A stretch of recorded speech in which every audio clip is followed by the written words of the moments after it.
On another note, if you have parts like this leg, which have some delicate panel lines like this one here, and you're using the plastic cement method to gap this, you have to somehow recreate or restore or rescribe the panel lines. I'm gonna show you the way I do it. It's not the perfect way, there are tools for panel scribing, but anyway, I show you the way I do it and it works quite well. What I do is I take my scalpel, whatever you call it, is X-Acto knife, let's call it X-Acto knife, and I very carefully follow the panel line and try to cut into the plastic glue so that I have a guide, a line to guide the pin that I'm going to use. Let's repeat this from the other side. Now be very gentle and very careful, because you don't want to leave the path of the panel line and scratch the surface that surrounds it. Okay, that should be enough. And now I take something like a needle or this pin, something like that, and I very carefully hold it at an angle so that I'm not widening the panel line that's already there. I want to keep the same width.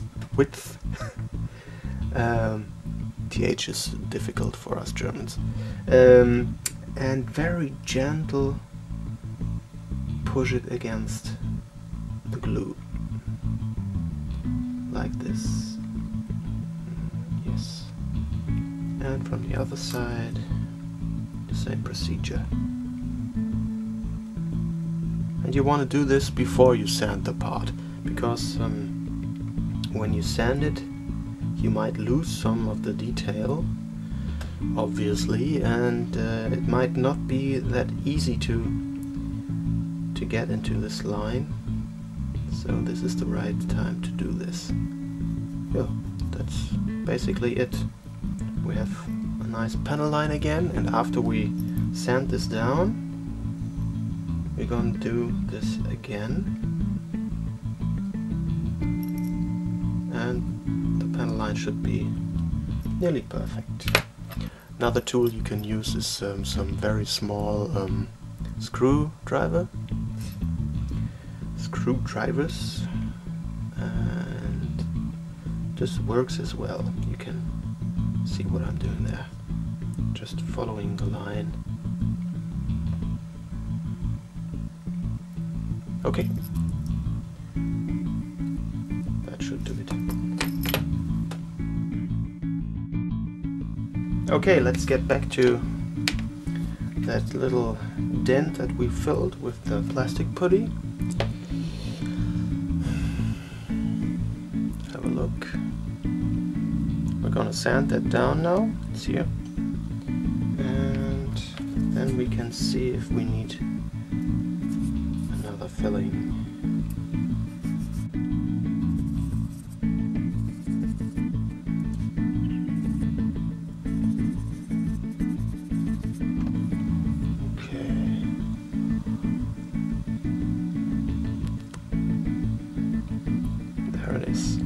It feels very smooth already, so I guess I'm not going to bother with it.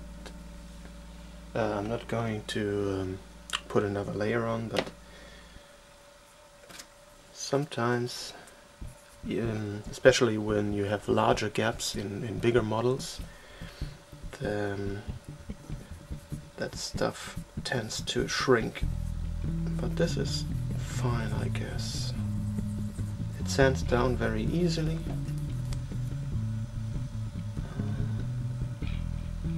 Yeah, and with the primer on it, it shouldn't be noticeable anymore. And if you put the primer on, you will instantly see any irregularities or any mistakes you made, or if you didn't fill up the seam or file it down enough.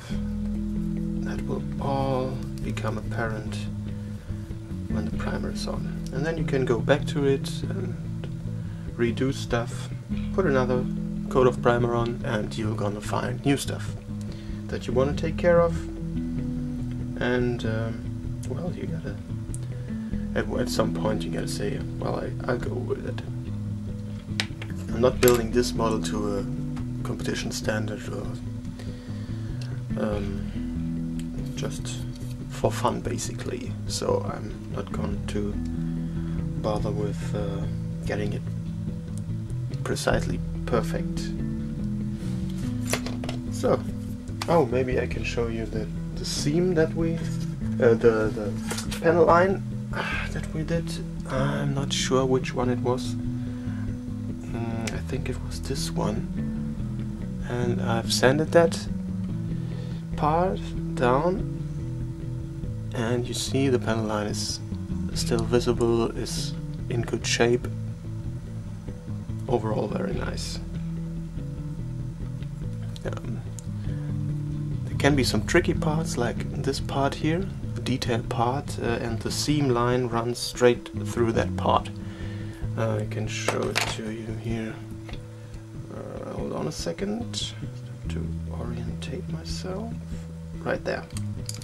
Here are the two parts of the leg, and here's the detail part. I hope you can see that. I'm not too sure. It'll work.